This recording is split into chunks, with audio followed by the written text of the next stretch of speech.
Okay, so tonight for supper, I'm making meatloaf, and I'm doing it in the Instacart. I think I've mentioned it several times. I make my meatloaf and my potatoes and my corn on the cob all in the Instant Pot. I have a video that shows that. We will we will talk about that video. Okay. Now, why do I have two bowls? I'm gonna tell you. Because I am starting to prep for surgery. No, I don't have a date. I've not even been told yes. But you know the saying, they say don't dress for the job you have, dress for the job you want. I was thinking about that, and y'all know if you've watched me that I try not to get excited over stuff because I always get my hopes up and then I get let down. And if I don't get excited, then it's not such a big letdown. I don't have as far to go. Well, in this instant, I'm not excited because it's a different thing. Instead of waiting for what I have now, which is no surgery, no relief, no help, I'm hoping for what I want. What I'm going to get is surgery, relief, feeling better.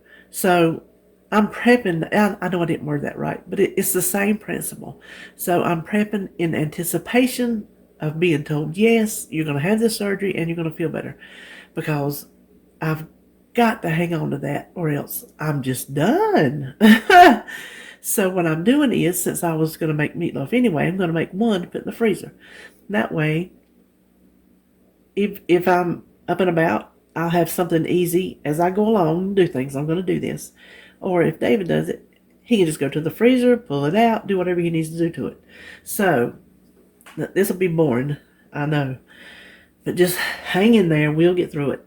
So, I have started with 2 eggs. And the reason I do it like this is, I think when you mix your spices into your eggs first, you don't get pockets of them in your meat. I do it this way on that video that I told you we would talk about, but I changed it a little bit more because I thought I'll tell you when I get there. So this is a recipe that I just came up with back when the kids were home. I already had a meatloaf recipe, but I wanted something different. And so I just worked and threw this mess together, and turns out we really like it. So I thought I'd share it. You may not like it because everybody has a favorite meatloaf. So anyway, this is how we like it. I just thought I would share it with you. This is just plain old flaked minced dry onion. And the way I measure is in the heart of my hand.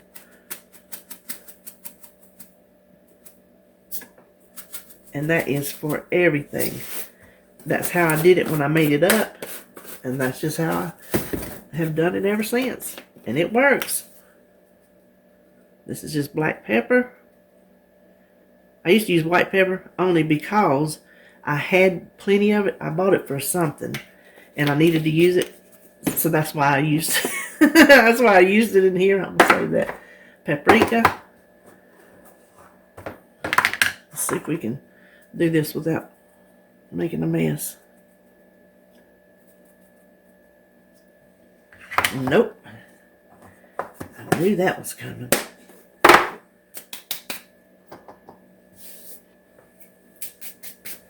And I'm sitting down, by the way, because it's just been a day. This is dry mustard. And I am not up there where I can see the camera. And if I am not putting this stuff in your line of view, I apologize.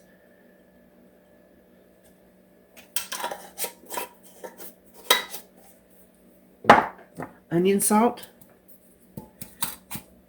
Oh, I thought I put a cracker in there. You know, put a little piece of cracker in your salt seasonings and it will keep them.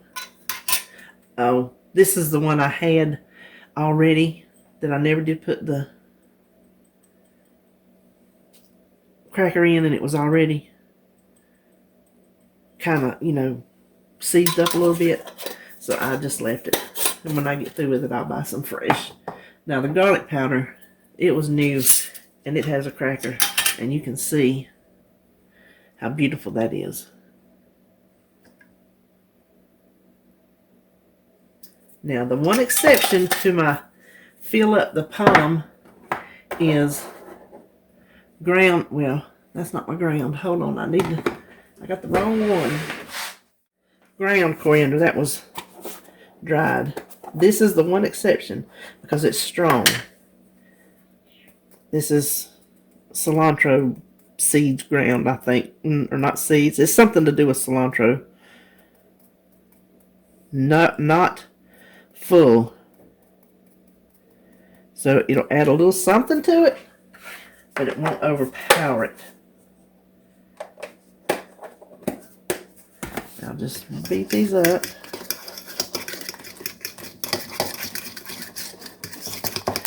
Okay, I'm going to beat these up, clean up my spice mess, and then set up for the next stage. How about that? Okay, here's my next stage. Because y'all know good and well I'm not touching this meat. And if you think I'm going to touch this meat, you don't feel and bump your head. Because you know I am not. I don't like to touch raw meat. I especially am not squeezing my hands in this hamburger. No. So, I normally used to mix it in a bowl. And one day I thought, well, why you do that? You don't even have to mess up a bowl.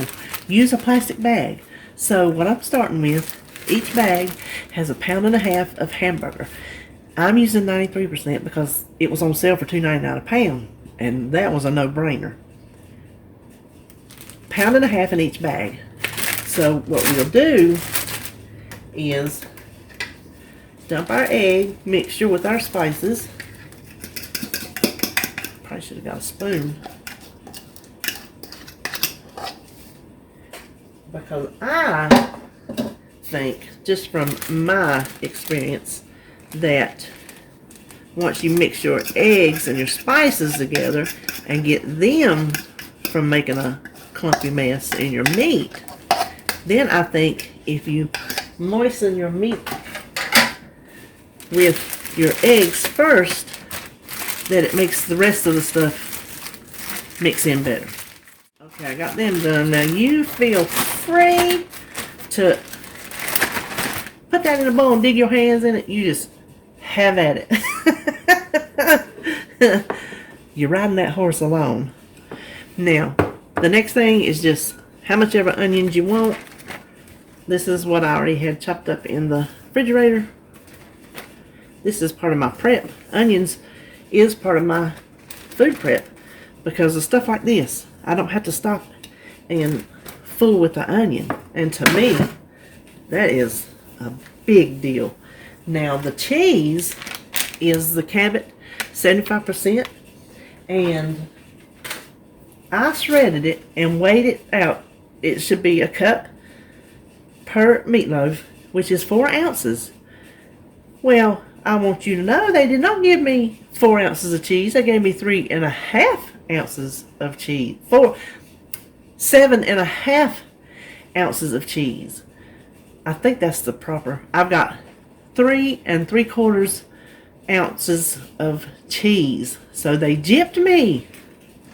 Anyway, put your cup of cheese in your meatloaf. Now, I was telling you about that video. I said I do not Weight Watcherify my meatloaf. I will use this cheese because the other cheese is really high. And in situations like this, I think it works very well. And these reduced fat Ritz crackers are the ones I got back at Christmas. Hadn't even been opened. Hadn't even touched them. So I have 3 ounces of Ritz crackers, and then I put them in here and weighed them 3 ounces, and then crushed them with a rolling pin. My old meatloaf I made with cornflakes. It was good too. I mean, I still had that recipe. It's just we got to liking this one. Now this is the part I was telling you. I used to take the eggs out,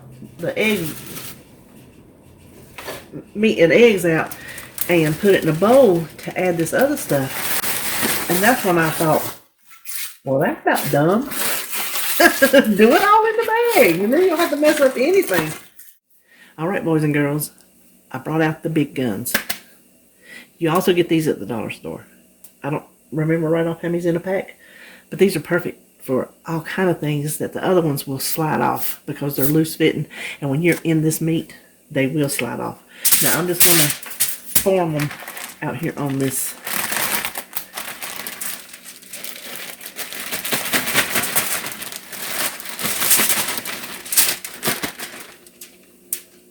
So you can see, now see, I can feel that through these gloves.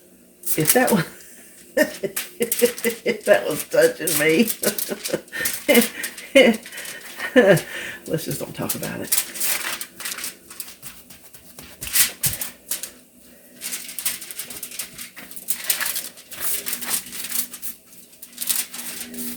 I'm not the best little meatloaf former. I do kind of make it, I try to make it as uniform as I can. Now I'm not going to do both of them, but I'm going to show you. This is the trick I do show you on that video. It's kind of, I maybe could have kneaded that together a little bit more. I think it'd be alright. Just poke you some holes. That way heat gets down in them holes and it cooks a lot faster and more even. You don't have to worry about overdoing the outside to make sure the inside is done. Bake this however you bake it, or some people microwave it, some people crock pot it, some people air fry it, some people instant pot it. So however it is you make meatloaf, then this is where you do that. After my meatloaf is cooked, I will put a topping, which is like our favorite part. Listen, I could probably eat half this meatloaf myself. I love meatloaf, but the topping is what makes it. It's ketchup, Worcestershire, and brown sugar, and you just mix it until it tastes right. That's the only way I know.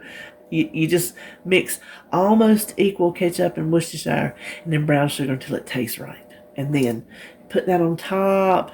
And you can put it, if you bake it in the oven, you can put it on top the last half hour or whatever, let it get good and caramelized, or you get through, you can put it on there and put it on the broiler, however you want to do it. So I'm going to form my other one.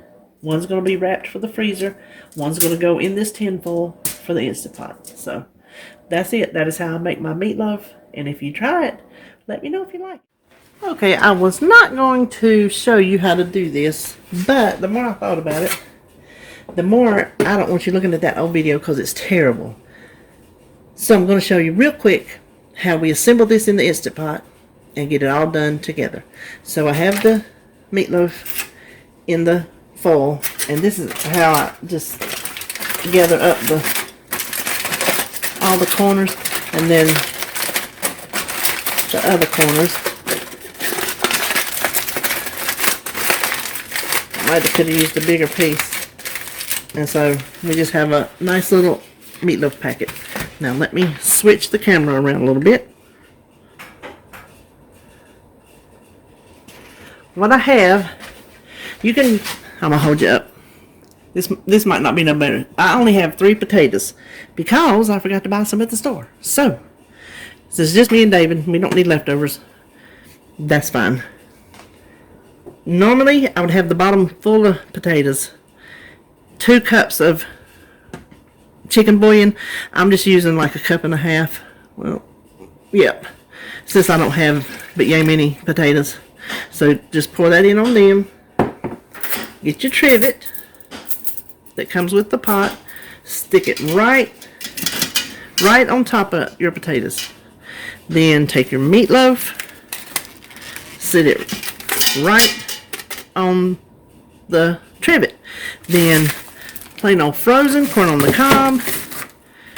Just stick it right around. See, this is not taking up much room. I probably could have got this in the 6 quart, which is what I was telling you. Now, I have 8 corns, but it's just us. So, then you just put your lid on.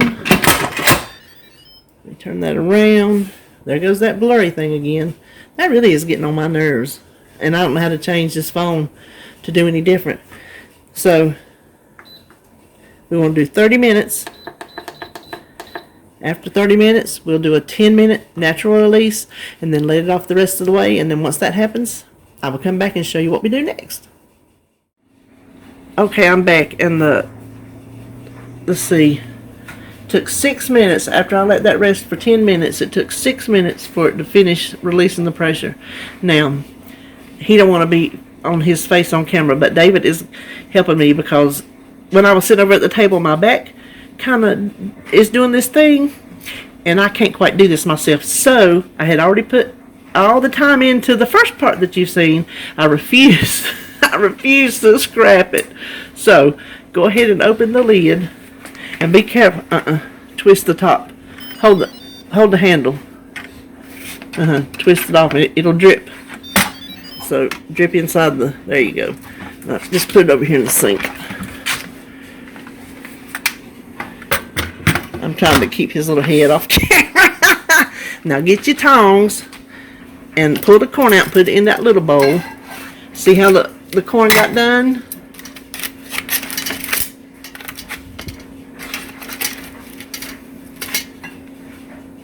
He's showing you the corn. What a good helper. They seen it. Oh, I meant to tell you to get them little rubber gloves. Go over there on top of the cereal.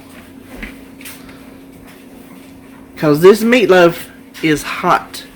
So take the meatloaf out and set it on that baking pan. So what we're going to do is just set the meatloaf, tinfoil and all, on the baking pan, and we're going to brush the elbow action. Well, I didn't want to trivet, but good idea. Here, let me get that. Now just open the foil up and spread it out.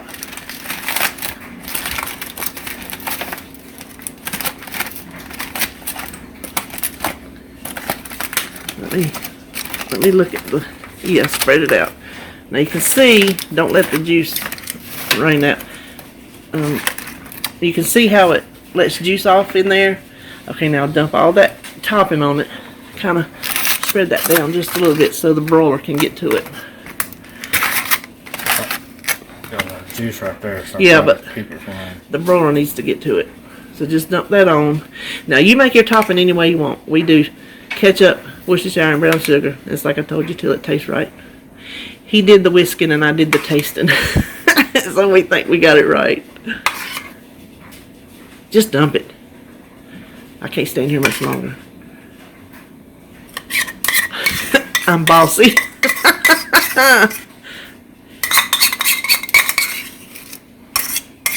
Okay, that's enough. Good to the last drop. Now pop it under the broiler. No, the pan. Hang on. See, that foil's sticking up too much, babe. Push it down.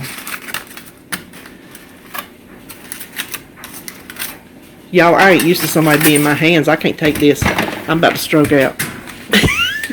Now get these taters out of here. He knows I'm messing with him. See that little, yeah, that little scoopy thing? And then I'm going to have him just get one little bit out first. Okay, now set it down and smush it so they can see how well done. No. Yeah, like that. See how well done the taters got? That's enough. We're not mashing them. Okay. Now. We can.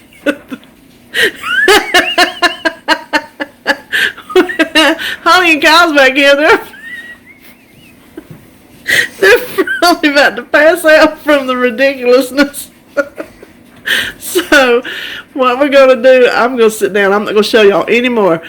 When the meatloaf comes out, it will be broiled on top, nice and caramelized. You see the corn's done, the potatoes are done, your whole meal right there in the Instant Pot. So, thanks for watching. If you got this far, you're a saint. I'll see you later. Okay, I said I wasn't going to show you no more. I had to sit down, but David brought me my plate of food. Look at that. Look how good that meatloaf turned out. You see how done that is and how juicy that is? I just tasted it, and if I got to say so myself, it's delicious. So I just thought maybe you'd want to see what you can accomplish in just one pot. So now that's all.